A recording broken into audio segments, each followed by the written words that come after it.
సంక్రాంతి పండుగ సెలవుల్లో ఇళ్లకు తాళం వేసి ఊళ్లకు వెళ్లేవారు కొన్ని జాగ్రత్తలు తీసుకోవాలని పోలీసులు సూచిస్తున్నారు. ఉదయం వేళ రద్దీని, పేపర్లు, ఖాళీ సంచులు, పూల మొక్కలు తదితర వస్తువులను విక్రయించే వారిపై నిఘా పెట్టాలని కోరారు. రాత్రి వేళ అనుమానంగా కాలనీలో సంచరించే వారి గురించి పోలీసులకు సమాచారం అందించాలన్నారు. శివారు కాలనీలలో తాళం వేసి ఉన్న ఇండ్లను అపరిచిత వ్యక్తులు ఉదయం వేళ వెతికినట్లు కనిపిస్తే అప్రమత్తం కావాలని కోరారు. విలువైన వస్తువులను పక్కింటి వారికి ఇచ్చి నమ్మి మోసపోవద్దన్నారు. ఇరుగు పొరుగు వారిని తమ ఇంటిని కనిపెట్టి ఉండమని చెప్పి వెళ్లడం మంచిది కాదని సూచించారు. వీలైనంత త్వరగా ప్రయాణం ముగించుకుని వచ్చేలా చూసుకోవాలన్నారు. పక్కింటి వారి ద్వారా ఇంటికి సంబంధించిన సమాచారం ఎప్పటికప్పుడు తెలుసుకోవడం మంచిదన్నారు. ఇంట్లో కుటుంబ సభ్యులు వెళ్లగా ఉన్న మహిళలు, వృద్ధుల వద్దకు అపరిచితులు సమాచారం కావాలంటూ వస్తే నమ్మవద్దని, ఏమరపాటుగా ఉండవద్దని పోలీసులు హెచ్చరించారు.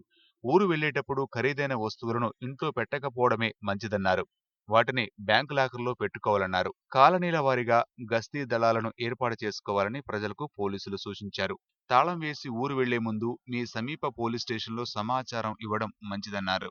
పోలీస్ శాఖ వారికి దొంగతనాలపై అనుమానితుల సమాచారం అందించి దొంగతనాల నివారణకు సహకరించాలని కోరారు. ప్రత్యేకంగా చుట్టుపక్కల వారి ల్యాండ్ ఫోన్, సెల్ ఫోన్ నెంబర్లు దగ్గర ఉంచుకోవాలని సూచించారు. ఎప్పటికప్పుడు సమాచారం ఇవ్వదలుచుకునేవారు సమీప పోలీస్ స్టేషన్లను సంప్రదించాలని తెలిపారు.